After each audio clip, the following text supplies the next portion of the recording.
Good morning, ladies and gentlemen. And thank you so very much for taking our time today to join us. So I was introducing our speaker for today, Jummai Adewunmi. She's a seasoned expert in supply chain management and boasting of over a decade of experience in the oil and gas industry. She is certified by the Chartered Institute of Procurement and Supply in the UK and boasts of a degree in geology and an MBA from the Lincoln University in the United States of America. She's currently the Commercial and Supply Chain Manager at Rano, Accrete Petroleum Development Company. Jummai's expertise lies in streamlining procurement for diverse businesses. Jummai, good morning and you're welcome. So I'll just quickly jump into who we are at Dun & Bradstreet and some of the things that we've been able to do here in Nigeria.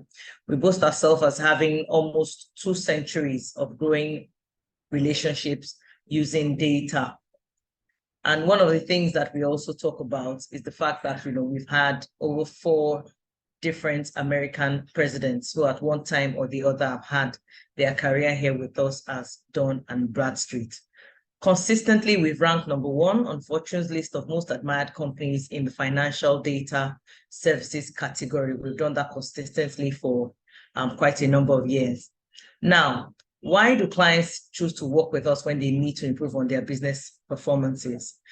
First and foremost, maybe because we have over 550 million business records. So we have a comprehensive business records with us here at Dun & Bradstreet, and it provides a lot of data and insight, especially when it comes to trying to confirm hierarchy or linkage between different companies. We also have the world's largest commercial trade payment network with over 200 million plus unique global payment experiences spanning over 50 plus global trade programs. Like I mentioned earlier, 90% of the Fortune 500 companies around the world, and obviously companies as well of various sizes, rely on us to help grow and protect their businesses. And I can tell you that on our platform, we have over 2 billion yearly updates to the global trade data.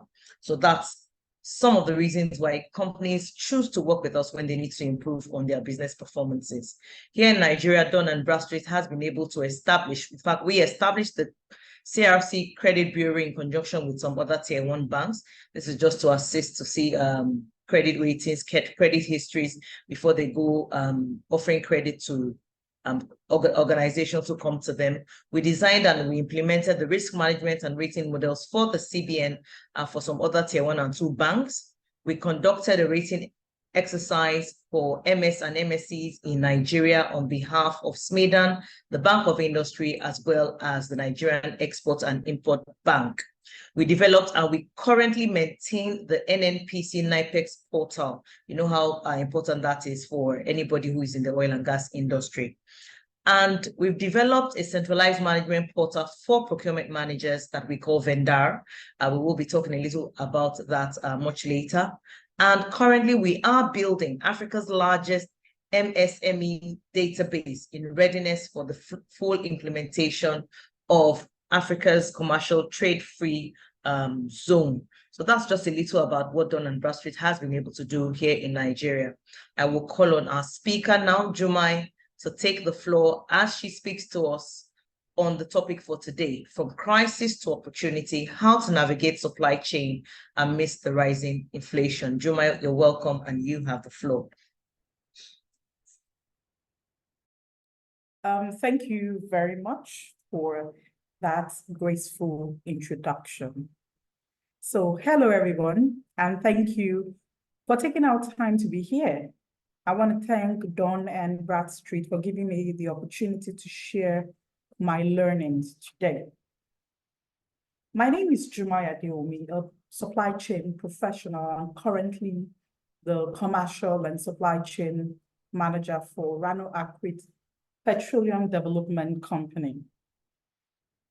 In terms of my discussions today, I will be presenting the main objectives of this webinar, and then I will go straight to discuss about the critical issues in inflation and supply chain, offering some relatable insights on the relationship between the book concepts.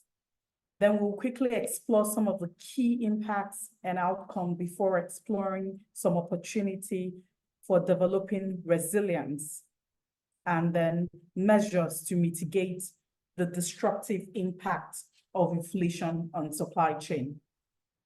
The session will quickly conclude with a little summary, and then I'll give a little time for questions and answer that I can provide now.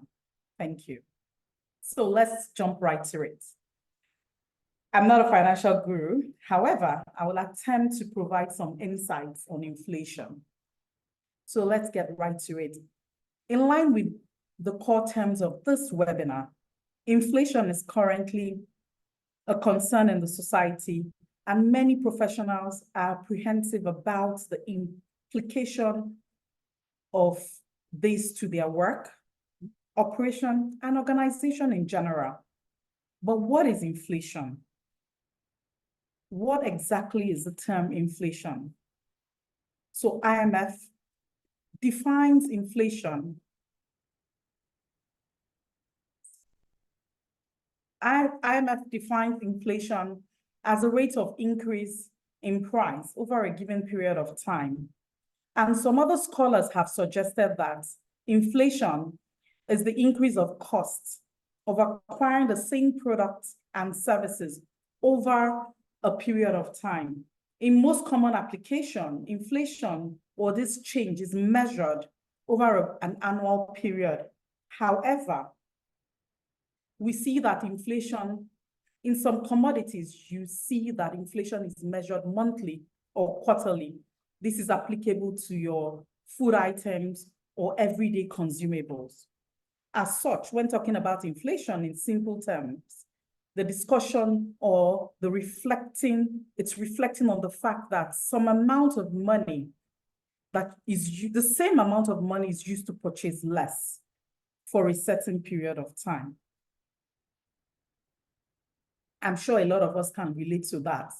When you go to the market every month, you turn to spend, you use the same amount of money to buy less.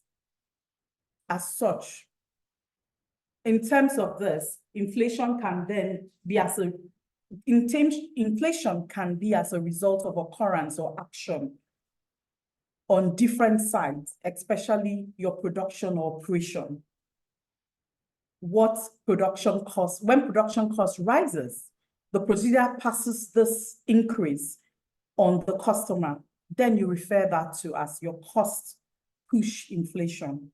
On the other hand, demand for goods and services increases as demand for goods and services increases and exceed production capacity. This is called the demand pull inflation. The price was used as a mechanism to balance your demand and supply. A good example is the price increase during seasonal period. You can use your rice as an example during Christmas period, or chicken.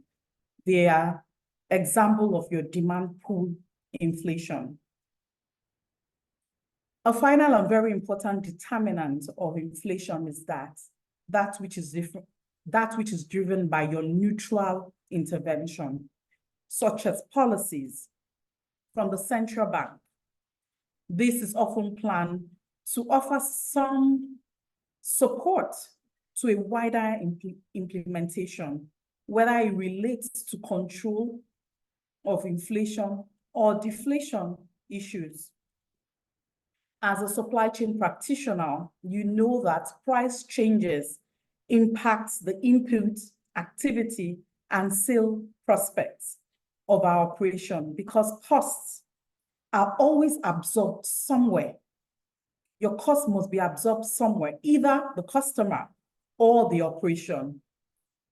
The importance of this topic cannot be overemphasized, because many of us are concerned about the increased costs of doing business, especially in a limited growing market. Next slide, please. However, before I look into the impact and outcome of increased costs, it is important that we take a look at supply chains. CIPS defines supply chain as a collection of activities required to deliver goods and services to the consumer. Simple. But the supply chain focuses on the core activities within your organization to convert raw material or component parts into finished products or services. You may look upstream to the suppliers and their supply of raw materials and components, or you look downstream into your organizational activities through the delivery of goods, of service to the end consumer. Supply chain can take the form of a product-based supply chain or service. When you think about service, the services will come together to offer an overall customer service. I have a lot of suppliers here. So an example is your shipping of goods for customers. When you start to look at the supply chain, you look at the service, you look at the staffing, you look at the vessel, you look at the fueling, you look at all the little activities that you would provide for a shipping service to a customer. So when your supply chain relates to that of your supplier or your consumer, then you can then start to build a supply chain network. You can then go on to understanding the flow of both material and information in the most complex way. Then you would understand that information and material is key to a successful operation. Next, I would look quickly at some of the causes of inflation within the supply chain, what I term as the drivers. You can have a demand behavior or expectation. Here, we are primarily concerned with the demand side of an operation and consumer behavior that allows the market scheming. In simple terms, demand exceeds supply. That's what it is. So the price is used here to maximize profit or create some form of balance. Example, again, I will give you is your seasonal goods. When we look at the RAM, when you buy RAM during the Salah period, the price is out of the norm. You'll be amazed at the price variation during festive season. Whether it's Christmas or a particular festive season, that product goes way out of range. We'll look at monetary policy. As I previously highlighted, the central bank often regulates interest rates to support government policy. When this happens, the cost of financing operation can increase or decrease, but it typically increases, Now, this means that to access the same amount of money or credit, the business pays more in interest, and this can reduce their profits. To address this shortfall, business may be forced to pass on some of this cost to the customer by increasing price. I had said it earlier, that the cost must be absorbed somewhere, either by the customer or by the business. And when it's done by the business, then you reduce profits. And when it's been done by the customer, then that's when you say there's a price increase. Understanding the notion that most businesses are fair and not seeking to exploit their customer, external occurrences can also invade the supply chain operation and lead to increase in cost in terms of logistics, security, energy, and energy consumption. Now, typical examples are the Ukraine war, the Suez Canal blockade. These are good examples of this. They are external forces to your business. However, they cost inflation. Now, both incidents have contributed to high energy costs and logistic costs for most shippers and importers, respectively. These occurrences create pressure and cost the dealing with risks and uncertainty, hereby leading to high costs daily. Without wasting much time, we would look without wasting much time, we will take a question that will lead us into impacts and outcome of inflation. The question will just be for, let's say, 20 seconds. And if you look at the question and you don't think any of this, the poll is up, and any of this is applicable to your industry or your organization, just put on the chat box, in what area has inflation affected your organization the most? If 1, 2, 3, 4 doesn't cover it, just put on the chat box.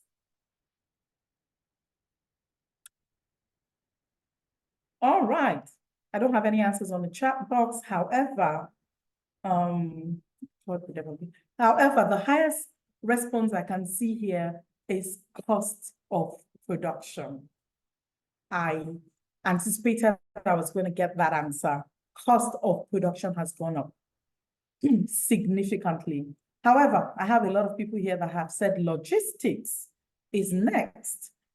Delivery time is also impacted, although I have very few that said product quality, but I'm assuming that that is because a lot of people try to maintain good quality, which is good practice. Next, we'll be looking at impacts and outcome of inflation. I would speak more on the results when I speak on this, and impacts and outcome of inflation on the supply chain. I'm sure that many of you can identify with this. The first and foremost, apparent impact and direct consequence of inflation on the supply chain activity is cost. In my organization, cost has gone up significantly with increasing implications that have resulted in voluntary redundancy, product reduction, adjustments. A lot of people didn't speak about quality, but even quality has been impacted. A lot of managers have been having sleepless nights on how to streamline and ensure that it doesn't bring down the business, which is what everybody is trying to do. Immediately connected to this is decline in profits. In most instances, there's so much that can be passed on to the customer,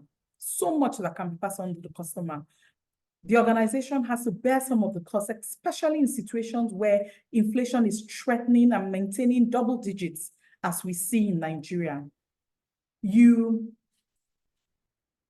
As you may probably have gathered from the proceeding, it is difficult to maintain streamless operation when inflation kicks in. For example, many of the suppliers here are struggling to fulfill some existing commitments due to impossible situations that are facing them right now. On a daily basis, sometimes we see even the unexpected. So we have to think of ways and bring in measures that would help us to mitigate this risk. As you may be aware, energy is still a challenging commodity in Nigeria. And in recent months, a deregulation of the currency and petroleum industry has ushered in uncertainties with suppliers. And as such, sometimes our factories have to be shut down. Because suppliers can no longer access diesel, good quality diesel, or even the price is exorbitant and is not sustainable. Closely related to all the above is the issue of risk exposure. Here, risk refers to the threats and vulnerability that is associated with supply chain activity to deliver value to the customer. So, I will just quickly move to the crux of our discussion. Overall, we have seen that the impacts of inflation are challenging for us. I will now look at some of the opportunities that emerge for us to act or do differently in order to remain above the challenges and in some cases thrive. Next slide. In the next slide, we'll be looking at the term of managing inflation, strategies and approaches that would differ, it would differ across industries and countries, even organizations. But from my experience and my findings, these terms are quite critical and it would help us improve. First is planning. I can't overemphasize the need to plan. Inflation, although often negative, offers businesses a good opportunity to improve their planning scenario. A lazy or reactive approach is not sufficient anymore. Businesses have to be more proactive. Businesses have to be more proactive and take advantage of data to model and create potential scenarios, as well as develop action plans to maximize each scenario. One of the things I would ask that you use is your SWOT analysis.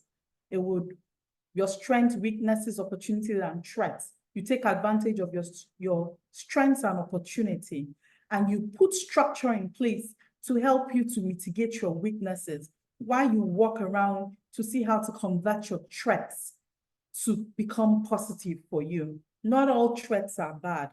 Not all threats are bad, but you can use your threats to your advantage, but you need to know how to work your SWOT framework to match scenarios and outcome, model your scenarios to suit your businesses. Another thing I would ask you to use is your CRAGIC model, your CRAGIC metric. In this, with the CRAGIC, you can segment your business into the 4 quadrants, where you have your routine, your leverage, your critical, which is also your strategic, and your bottleneck. You have to, if you're a product-based business, you have to put your products into these 4 categories. Simple is, you identify what is routine to you. Your toiletries, your stationery, they're routine. Put in a small structure that would address that so that you don't focus more on it, because it's low risk and it's low spend. You look at your leverage items. With your leverage items, it's high spend, but it's low risk. High spend, but low risk. You can put in some structure in place also to address that. Then you concentrate on your upper area, which is your critical and your bottleneck. They are high risk. High risk. For your critical, it's high risk, high spend. For your bottleneck, they are high risk, but low spend, but high risk. One of the examples I can give for that is, the aircraft. Just the blade that cleans the windshield of your aircraft. It is low spend compared to building an aircraft. However, it is high risk because without it, you can't move. So you have to categorize your item and then begin to foster better relationship with your suppliers in this area. Where you have your high spend and your high risk, you have to start to foster or build in long-term contracts, partnership, collaboration, alliances. Do you understand? And then have early supplier involvement. This will help to mitigate and force and give you a shock absorber when the inflation comes. Now, one of the things I would say is that the kind of relationship you begin to have with your high-risk partners, the collaboration, the alliances, you need to understand that your supplier knows a lot. They know better than you because they're the experts in that field. They will begin to tell you how to manage or prepare for things that will come, especially policies that are brought by central bank. Some of them know way ahead of time before this thing comes. They begin to tell you, the caterer, that, hey, look, there's flooding left, right, and center. Therefore, the price of rice, tomato is going up. This is what you need to do. Buy, blend, stock, and freeze for this month, which is what you would use. I can see people writing about the clothing business. They could tell you that imports, you're importing fabrics, that the pot is going to get full in the next 2-3 months. And then your vessel cannot bait when it comes to Lagos. It would take 2-3 months to clear. Now, if it would take 2-3 months to clear, I would advise that you bring forward your shipping so that it can arrive March, April, May. Unless you have a good relationship with your suppliers, they will not give you this. I'm not asking them to give you inside trade. I'm asking them to be an alliance, a partner, so that you can foster good relationship with the people. Quickly, the next I would jump onto is structure. Businesses need to review their approach to supply chain structure. In the last decade, one of the big focus has been on agility. One of the big focus has been on agility and flexibility. If you focus on collaborative but trust-based relationship, it must be a trust-based relationship. And this is not the opportunity for you to take advantage of your supplier. Remember that you guys are working together. It's an alliance. So if you focus on collaborative and trust-based relationship, it becomes easier for the actors in the supply chain to accommodate the changes of inflation rather than have rigid competitive structure. Businesses should promote collaborative, agile structures. Now, this can help to reduce resistance to change when there's absolutely nothing else you can do, especially in the case of inflation. My personal preference is to move away from single supplier, having single supply system to multiple supply system that may likely be even the supplier of your competitor. We need to move away from looking at our competitors trying to bring us down, but you should be comfortable to have a relationship with your competitor's supplier. He's not there to bring down your business at all. They might have done something in terms of shipping for your competitor that they would help transfer to you in one way or the other. Your operations here are only as resilient as your supply chain. It is what it knows that sometimes inflation pressure may create opportunities for renegotiating existing contracts. I remember a time where I had a contract, which was a 2+1, 3 years contract for the maintenance of generators. And the generators were for both personnel and the office. And 18 months into the contract, I had double contracts. So I had a contractor and a backup, 2 contractors to me. 18 months into the contract, one of the contractors had come to say, you know what, I don't think I can service this contract again. And we had gone around to say, you know what, you need to find a way and all that. And then the second contractor came up and said, you know what, I can't service this contract for 3 years. And I was taken aback because don't forget that I was putting together a 3-year contract and I had made adjustments to cost to accommodate any form of inflation that would come. But you know what I did there was to look at it. What is the typical, it's a long list of items. So I said, typically, what will it cost me to service a generator? I pulled out those line items and I reviewed them. I went into the market and I tried to do a search and I found out, throwing numbers here, engine oil, probably my contract was 1K. In the market, it was already selling for 3,000 naira. I mean, the gap is much. And if you remember, I told you that the cost will always be absorbed somewhere, either by the organization or the customer or in the service. So I was able to quickly bring them back to the table and renegotiate the contract. Now, here, I was coming from a position of strength, understanding, and I had empowered myself. So it is important to deal with the situation from an objective perspective. Not all the time that supplier wants to run you down or bring down your business. The first 2 points that I spoke about extended themselves to the importance of infrastructure. To support planning and agility, technologies at the heart of supply chain infrastructure. And perhaps the most important element will be the predictive model that can help improve data collection, forecasting, as economics and otherwise, as well as offer some guidance to managing the scenario outcomes. If you had joined earlier, I don't know if all of you joined earlier, but some had joined earlier, and the slide will be provided to you. Now, Olamide took her time to explain about what Dun & Bradstreet do. And she spoke extensively about all the different industry they have supported and what the industry use as forecasting models, which is one of the things they create. They would look into your business and try to put models in place for you. and they'll put so many structures in place for you. Now, these structures, they help because if you want to have a long-term business, you want to know in a year, how many items do I produce? You know, at what point do I have my high peak period? When is my slow period? These models will help you to show the trend, and you would use the trend in planning. It would help you to know when do I stock? When do I need to stock in preparation for the rush and stuffs like that? Finally, organizations should evolve like their supply chain. Adaptability comes from the business model, and it can make or mar the organization. Know when to change and make it easy to change.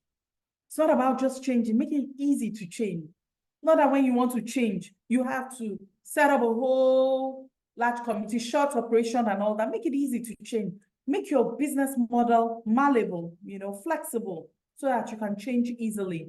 Whether it relates to supplies, materials, markets, or positioning, it doesn't matter. Make it easy to change. For some business producers, some British producers, success and survival following Brexit require that they exit the EU markets to remain viable. Some persisted, and they're no more. A few of them were able to sustain success. So when cost becomes increasingly high, someone must make the decision. And sometimes a good position is to exit the markets. As hard as it sounds, that may be your survivor. That may be your wings to survive. I'll give you an example with the Nigerian market. There's a business that's still existing. You know, they started up in making cakes, all sizes, for all locations, and they were thriving. And the business began to expand. And so they started going around Lagos, Nigeria, different location here. And I think with time, they saw a need to expand. They saw a need to expand, and they brought in the pastry business in. And one day they woke up and the price of flour, price of sugar had gone up, and they couldn't sustain it. But they were able to see that the pastry business was what was bleeding the business. So they quickly discontinued the pastry business. And then they now were able to see that some of their stores were also not doing well. So they closed down some stores that weren't doing well quickly and brought back the business to the head office. So, but what they were able to do was to really look through their business model again quickly in line with their supply chain and put in some structure in place. One of the things that I saw that they looked into was having the 5 rights, the right place, the right price. They intended to maintain a certain price so that their products could be accessible to the markets. People could buy it. So they brought the business in and tried to maintain a certain price. The next right they looked at was the right place. The head office was in a central area. So what they did was to put mechanisms in place. People could order, they had like deliveries that could take it to meet you at your different location. Right timing, they put a time structure. They saw that their pastries don't do well after lunchtime, say 2 o'clock. So they make pastries available, you know, for you till about 2 to walk in and purchase. But anything after that, you have to pre-order so that it will make available to you and they can deliver it to you. They maintained the right quality and quantity was available. That was why they brought in the pre-order. So ensure that you can easily change and evolve with your supply chain. Let's take our second question and then I quickly wrap up. So what strategy will you adapt first to help build a resilient supply chain in your organization? Spoken about 4 areas.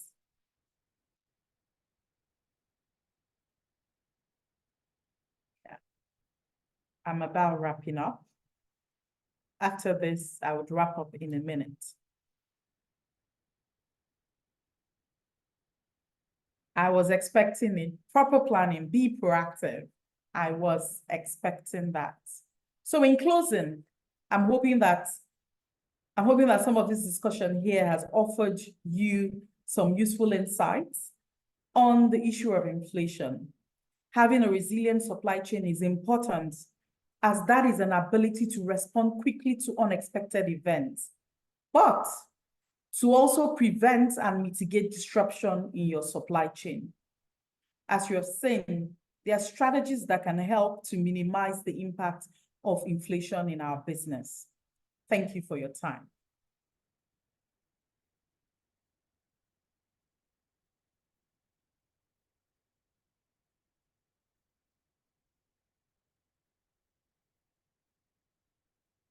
Over to you, Olamide.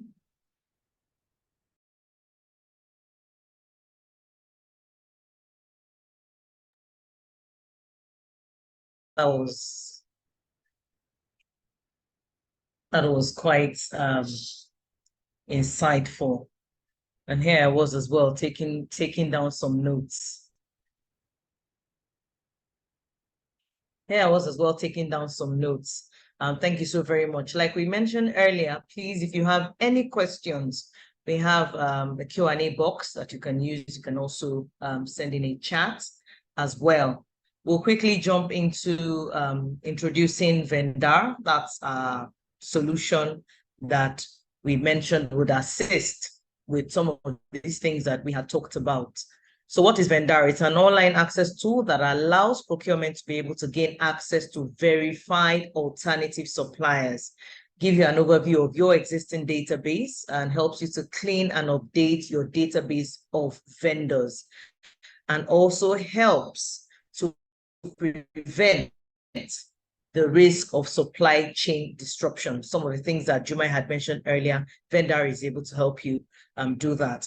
On the Vendar portal, we have 3 user profiles. We have the one for suppliers. That's the registration site where the vendor can include all their company details, any other information, add the list of products and services that you offer. It includes a very brief dashboard with a summary of all your information and an option as well to edit this information, because we know definitely your company may expand and take on some newer solution and products, and we'll give you that option to be able to edit the information that you have there. We also have a profile for the procurement team themselves. This gives them an overview of their existing database, the distribution analysis, detailed company information, and also provides access to a database of verified alternative vendors.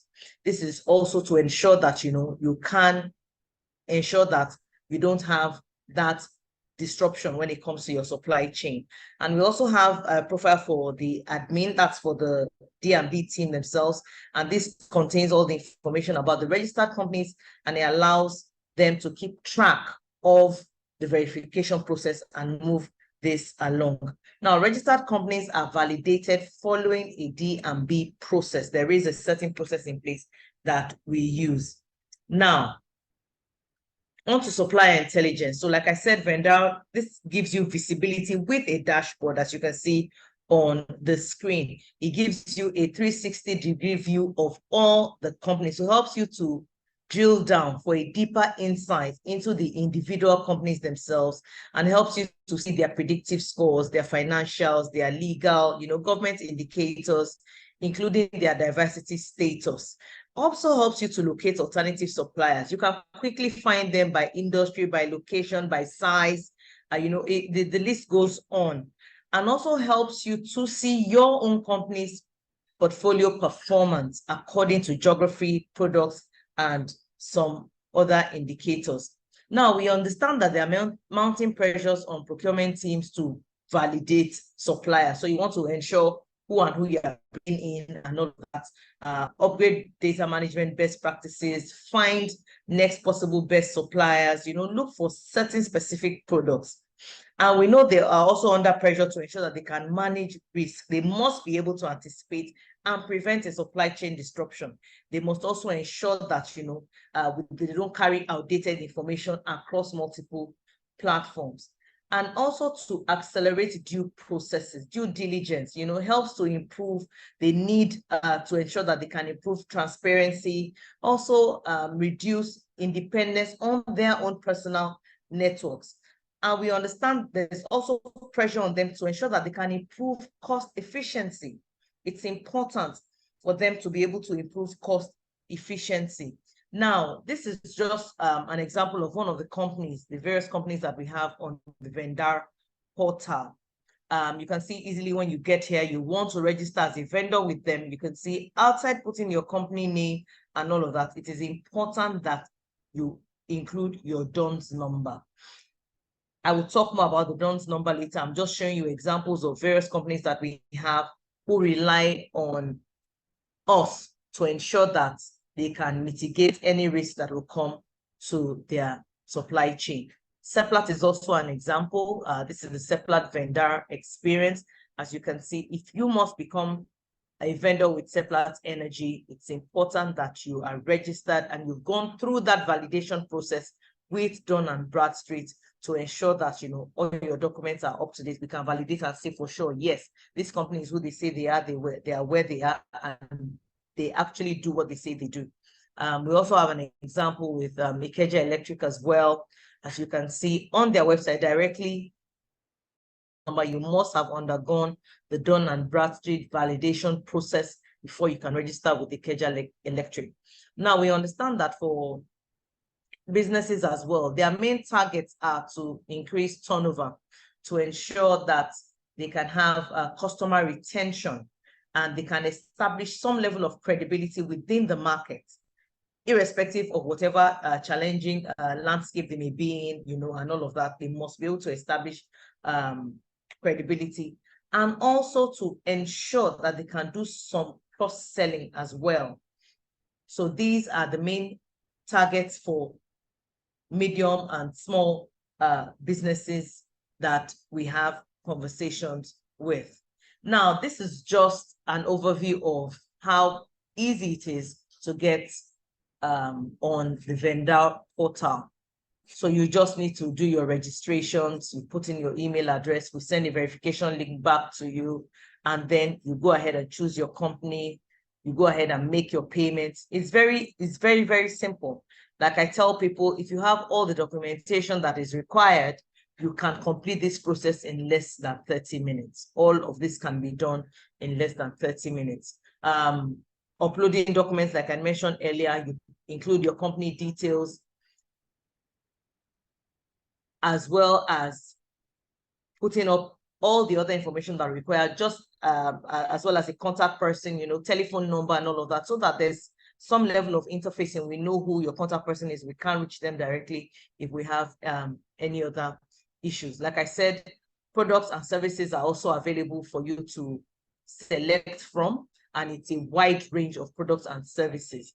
And at the end of all of this, once you fill the form, upload your documents, you made your payments and all of that, you just get to the final stage. And note that it takes between 8 to 10 business days for your DUNS number and your certificate to be ready. And if you have any other questions, or you want to have any further information, or you want clarifications, you just need to send us an email at vendor@dnbsame.com, info_Nigeria@dnbsame.com, or you call our number. So it's very simple. The interface, like you can see, is very simple for anyone to use, easy and very friendly. And like I said, if you have all your documentation as requested, you can complete this entire process in about 30 minutes. Now, I'd mentioned earlier, we saw on some of those company websites that they were hammering on DUNS number, DUNS number. So what exactly is a DUNS number? A DUNS number is a unique business identifier.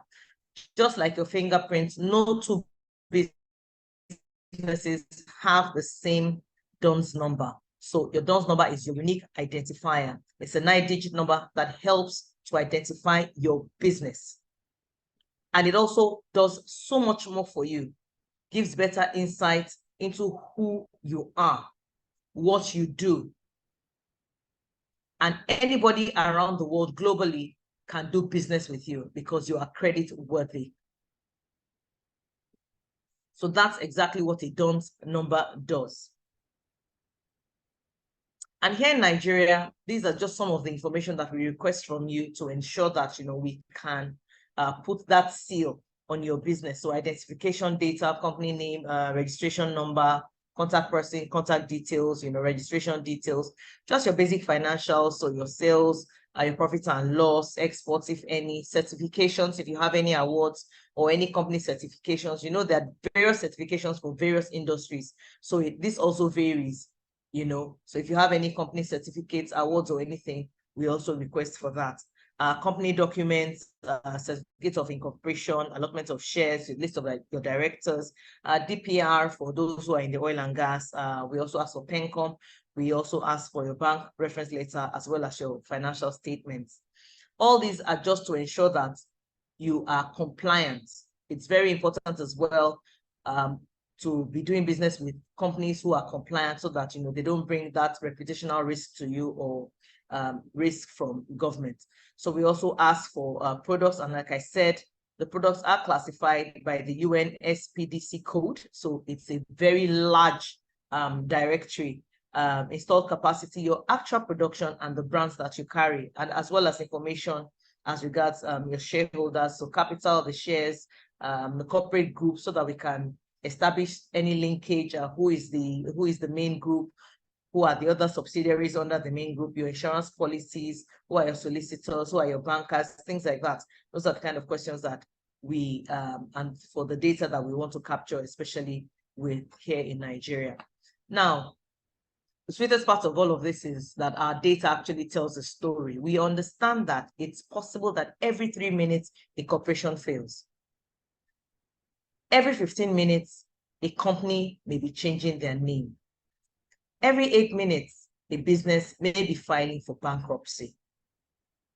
Every 24 seconds, a business telephone number may change.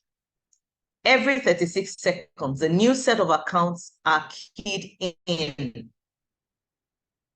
And a company can change control every 15 minutes.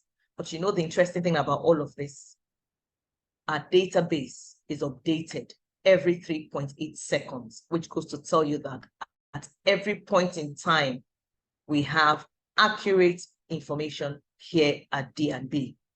Thank you so very much. That was just a rundown of some of the things that we know are important to all of us to ensure that there's no disruption in our supply chain. We've been able to provide a solution that can assist with all of this, where you have not just your own verified vendors, but you also have access to verified alternative suppliers, irrespective of the location where you need them to be. So thank you so very much. Dun & Bradstreet is located at the second floor of the Lee Holding building. That's 16B Allen Avenue. We're in Ikeja, Lagos. And our number is there. Like I said, any information that you require, please reach out to us. info_Nigeria@dnbsame.com. Now we're moving into the question and answer segment. Like we've said, the chatbot is open and you can drop in your questions there now. You can also raise your hand so that we can call on you to answer the question. Okay, we have a question here. Jummai, I think this question is addressed to you. How do we manage inflation with income? How do we manage inflation with income? How do we manage inflation with income? I would prefer if the person can give a little context to that. I also wanted to say that. Yes, a little context. So I'm understanding it in different ways. Are you saying that when inflation is affecting what you receive, or so I need a little context to help you out. First of all, you're here. Can you please just raise your hand so that we can invite you? Okay, good afternoon. Hello, good afternoon. Okay, good afternoon, Festus. We can hear you. Okay, so my question is, when you're a salary earner and there is an inflation on most of the items you buy and your income is still static, how do you manage it? I will give you an instance. For a salary earner of, let me say, 500K per month, and you can do your groceries and a lot of things at that month, and you have some savings. But now the price of things have tripled and the income is still static. So how do you manage this? Thank you very much, Festus. I would attempt to answer your question because I mean, all of us are in this position you are in right now. So what I would say is that you have to prioritize. You need to make some adjustments. There are some things that are needs and some things that are wants. Even your essentials no longer become essentials anymore. You have to prioritize. You will need to probably drop some fixed ideologies or some fixed, I cannot use close-up. It has to be Colgate. It has to be this. Because it is the resources you have that you can use to buy what you have. So you have to make some adjustments. Planning matters. I will still go back to tell you that you need to plan. Use your SWOT analysis or your project model to place your essentials in different places. There's some essentials that you can do with. There's some that you can manage. There's some you cannot do without. And then you would portion your salary, and the one that is used for essentials, you would use it to buy what you think that would sustain you for the month. That's the best I can do for this. But the inflation would hit, but planning would always help you. Some things you will use from the month of January to March, and then some months you will not need them, but you will plan ahead because rainy season is coming. So you will make some essentials are available for rainy season, and then things you don't need when the rainy season is up, you keep it. And then you plan to buy products that you can keep and use over and over again. Do not discard as quickly as you normally used to do. Some things are reusable. I hope I've been able to put a little bit of info to help you. Thank you so very much, Jummai. Festus, I hope that answers your question. Okay, let's just check. See some questions in the, okay. So an anonymous attendee says, my question is business related. Are you the right person? And I don't think this question, are you the right person to speak to regarding oil and gas transactions? Don't understand that. How do I develop KPIs for my procurement team? Are you able to share an adaptive template? Yes, I can. So I need to understand what your business, what they do, what your business is all about, what your team is, what you're expecting.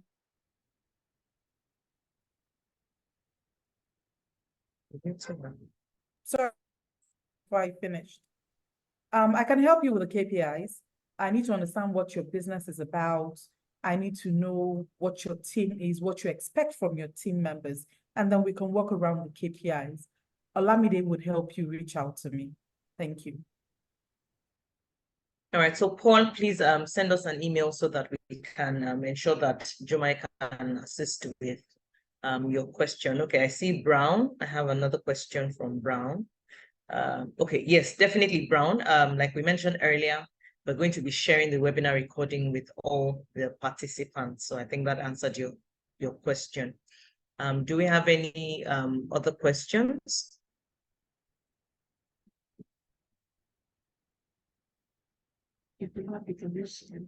Please, you can raise your hand if you have any questions so we can invite you to speak. I think that will also give us better clarity on the questions, and then we don't assume. Okay, Kafila, I see your hand up.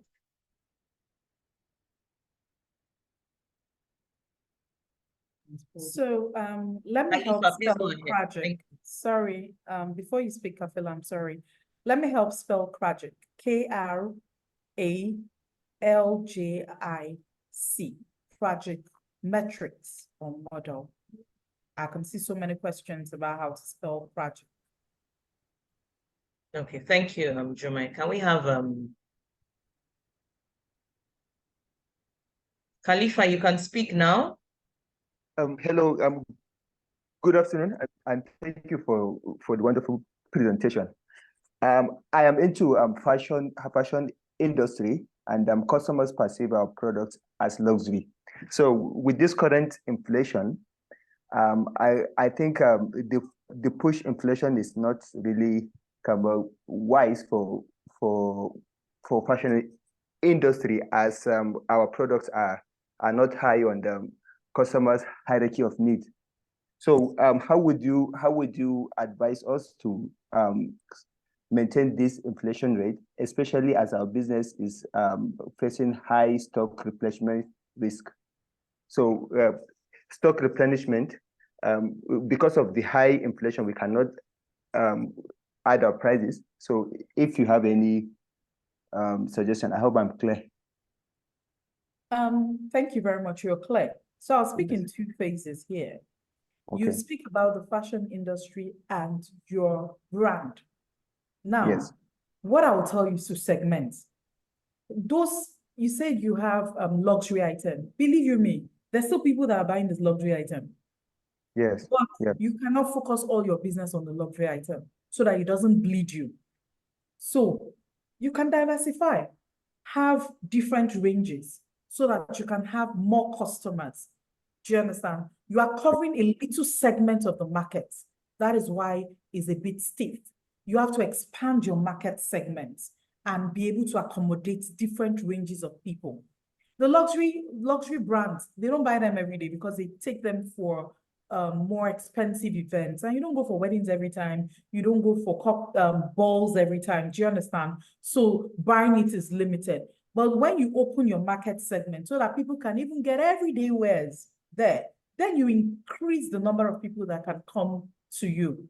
Now, if you plan properly and you have a proper modeling system in place, I tell you, as a fashion person, you will know when to buy your item and stock. The buttons don't change, the zips don't change, the threads don't change. You are either using almost same color range of thread. You can bring it in. You can buy them in block and stock it. And then you now tend to buy things that you run out of faster. Those are the things you now to struggle with the market with. But if you buy your lining, your inner lining, it's either black or white or brown, you buy them in large quantity and you store them. You do a lot of head-on, forward buying, do you understand? As against monthly buying that you've been doing. And then you can stay and manage it. Now, the only problem you would have inventory. However, you need to be careful that you're not pricing your goods too low. You bought your zips, maybe I'm throwing numbers here, 10 naira, 20 naira, 30 naira, your zips, your buttons, and all the accessories you need. And you are now using it and pricing your goods and going on. In December, you go to the markets and those same buttons you bought for 10 naira, they are 100 naira, and you don't have the funds to buy them again because you didn't price properly.